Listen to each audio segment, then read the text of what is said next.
Hello my dear students, welcome back to our channel नवम श्रेणी पिला माने। आज आमे तुम माध्यमिक व्याकरण बही बा ओडिया व्याकरण बहीर जो चतुर्थ अध्याय रही उपसर्ग तो तार अभ्यास रे थिबा समस्त प्रश्न उत्तर गुड़िक आज आम ये भिडियो देखा। ठीक अच्छे, तो देख एक नंबर प्रश्न देछि उपसर्ग कहिले कौन बुझुच लेख। तार उत्तर कौन लिखिब ना धातुर पूर्वरे अवय पद व्यवहृत होई मूल अर्थरे परिवर्तन आनिले तो ताहाकू उपसर्ग कहा जाए। ठीक अच्छे, तो देख धातुर पूर्वरे अवय पद व्यवहृत होले तो देख आम धर गोटे शब्द लिखा है तो गोटे शब्द लिखा देख वचन है। तो वचन अर्थ कौन ना जार अर्थ हूँ कौन कथा है बा वचन माने कौन कथा बा किछि कहिबा है किंतु आर पूर्व जदि आमे गोटे अव्यय पद व्यवहार करदबा जेमती हो गला लगेदेले कौन प्र। तो देख आगे थिला वचन प्र लगिले कौन गला प्रवचन।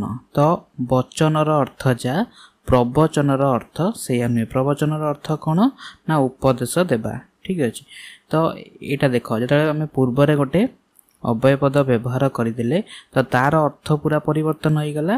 तो यही जो शब्दटी जो अव्यय पदटी आम व्यवहार कले पूर्वरे तो यहीटा को कह जाए उपसर्ग। ठीक अच्छे, तो तापर देख 2 नंबर तो आमर उपसर्ग ओडिया अच्छी केतोटी 20टी। तो 2 नंबर प्रश्न देख 2 नंबर प्रश्न रही ओडिया भाषा रे प्रचलित उपसर्ग गुड़िक कौन कौन।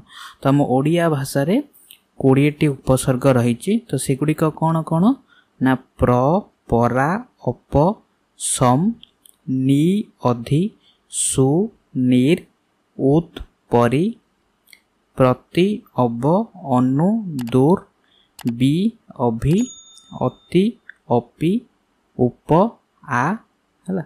तो ये आमर ओडिया रे 20टी उपसर्ग अच्छी। तो तापर देख 3 नंबर प्रश्न रही उपसर्ग द्वारा किपरि मूल अर्थरे परिवर्तन घटे तईर गोटे उदाहरण दियो। तो देख उपसर्ग लगेले आमर मूल अर्थरे परिवर्तन घटे तो ता गोटे उदाहरण दे बुझेब। तो देख उपसर्ग द्वारा मूल अर्थरे परिवर्तन किपरि घटे तार एक उदाहरण देख कल। कल शब्दर अर्थ होउची जंत्र बा मेसिन। तो तुम माने जानी थिबो धान कल। ठीक अच्छे, तो किंतु एथिरे उतु उपसर्ग जोग हेले नूतन शब्दटी हुए उत्कल है। तो उतु युक्त कल हम उत्कल। तो उत्कल शब्दर अर्थ होची कौन ओडिशा है। तो देख प्रथमे कल थिला जार अर्थ जंत्र तो ता पूर्व आम यदि उतु उपसर्ग लगेदेले तो जो नूतन शब्द सृष्टि है उत्कल तो तार अर्थ होची कौन ओडिशा। तो देख पूरा अर्थ परिवर्तन हो गला। ठीक है, तुम चाहिए आउ अन्य उदाहरण लिखि पारिबो। तो तापर देख 4 नंबर। तो 4 नंबर क्वेश्चन रही उपसर्ग प्रयोग रे मूल अर्थ किपरि वैशिष्ट्य युक्त हुए लेख। तार उत्तर कौन लिखिबो ना उपसर्ग प्रयोग करिबा फल रे मूल अर्थ रे परिवर्तन आसी थाए पुणी अनेक समय रे नूतन शब्दटी मूल शब्दर अर्थ को वैशिष्ट्य युक्त करि थाए। ठीक अच्छे, तार मध्य गोटे उदाहरण तुम मानक देखेबी। ठीक अच्छे, तो पिला माने जदि तुम मानक भिडियोटी भल लागुथाए तो तुम माने भिडियोटी गोटे लाइक करिवो एवं तुम मानक सांग मान सहित मध्य शेयर करिवो। ठीक अच्छे, तो देख यार गोटे उदाहरण मध्य लिखिबा वचन शब्दर अर्थ हेउची कथा बा बाणी है। तो यही शब्द सहित प्र उपसर्ग संयुक्त हेले आमर नूतन शब्दटी कौन हेबो ना प्रवचन जार अर्थ कौन हितवाणी बा उपदेशात्मक कथा। ठीक अच्छे, तो तापर 5 नंबर देख 5 नंबर देइछि उपसर्ग द्वारा सृष्ट नूतन शब्द किपरि मूल अर्थ को अनुकरण करे लेख। तार उत्तर कौन लिखिबो ना उपसर्ग द्वारा सृष्टि होइथिबा नूतन शब्द मूल अर्थ को मध्य अनुकरण करिथाए जथा क्रू धातुर अर्थ हेउची करिबा। एही धातुरे अन्न प्रत्यय युक्त हेले शब्दटी हुए करण। एथिरे अनु उपसर्ग जोग करागले नूतन शब्दटी हुए अनुकरण जार अर्थ हेउची नकल करिबा। ठीक अच्छे। तो देख सेहीपरि आचरण करवा इत्यादि है। तो एथुरु बुझा पड़ा जे उपसर्ग संयोग रे गठित होइतिबा नूतन शब्द मूल अर्थ को अनुकरण करे। ठीक अच्छे। तो तापर देख 6 नंबर क्वेश्चन रही निम्नलिखित शब्द गुड़िकर गठन रीति बुझाओ दर्शाओ है। प्रदान, प्रत्यागमन, आरक्त, अनुरूप, परास्त, संताप, निवृत्त, अधिष्ठान, दुर्जन, वितृष्णा है। तार गठन रीति देखिब। तो देख कौन लिखिब प्रदान। तो प्रदान हेब प्र उपसर्ग है दा युक्त अन्न है। तापर प्रत्यागमन प्रति आ गम धातु अन्न प्रत्यय है। तापर आरक्त देख आरक्त हेब आ युक्त रक्त, परास्त हेब परा युक्त अस युक्त त, निवृत्त हेब नि युक्त ब्रु युक्त त, दुर्जन हेब दूर युक्त जन, अनुरूप हेब अनु युक्त रूप, संताप हेब सब युक्त तप युक्त अ, अधिष्ठान हेब अधि युक्त स्था युक्त अन्न, वितृष्णा हेब बि युक्त तृष्णा। तो तापर देख 7 नंबर। तो 7 नंबर क्वेश्चन रही निम्नलिखित प्रकृति प्रत्यय सृष्ट शब्द गुड़ी को लिख है। तो एमान मध्य जो गुड़िक प्रकृति प्रत्यय सृष्ट तो से गुड़िक लिख है। तो सी शब्द गुड़िक कौन है देख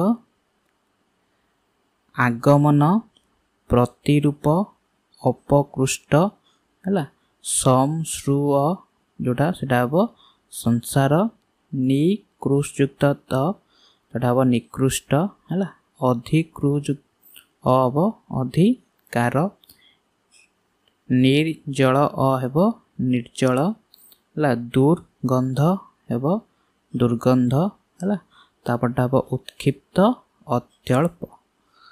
तापर देख 8 नंबर क्वेश्चन रही निम्नलिखित उपसर्ग जोग करी 3टी लेखाएं शब्द गठन करिबो है।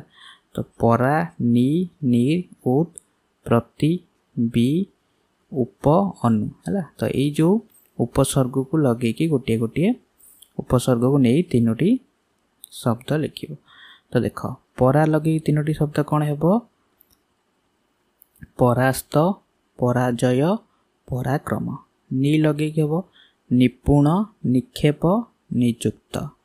निर लगे हेब निर्मूल, निर्जल, निर्गत। तापरे उत लगे शब्द हेब देख उत्क्षिप्त, उत्पात, उत्कल। तो तापरे प्रति लगे हेब प्रतिरूप, प्रतिकूल, प्रतिक्रिया। तापरे बि उपसर्ग लगे शब्द हेब विशुद्ध, विज्ञान, विपद। तापरे उपसर्ग लगे शब्द हेब उपकूल, उपकंठ, उपग्रह। तापरे अनु उपसर्ग लगे शब्द हेब अनुताप, अनुकरण, अनुचिंता। ठीक अच्छे। तो तापर देख 9 नंबर क्वेश्चन रही बंदनी मध्यरु ठीक उत्तरटी बाछि लेख है। डैश उपसर्गटी साधारणतः भूषण अर्थरे व्यवहृत हुए है। तार उत्तर कौन लिखिब ना अपि उपसर्गटी साधारणतः भूषण अर्थरे व्यवहृत हुए। तापर 10 नंबर तले दिया जाइतिबा उपसर्ग मध्यरु जेउठी सम पर्यायर नुहे ता अलगा करी लिखिब है। तो सम पर्यायर केउटा नुआ सत है। तो यहाँ सम पर्यायर नुहे ताकू लिखिदब। तो पिला मान देख जदि तुम मानक भिडियोटी भल लगी थाए तो तुम मैंने भिडियोटी गोटे लाइक करिवो एवं तुम सांग मान सहित मध्य शेयर करिवो एवं यही चैनल रे नुआ नुआ भिडियो देखिया पई चाहूतिले तो तुम मैंने चैनल टी को सब्सक्राइब करिवो। ठीक अछि।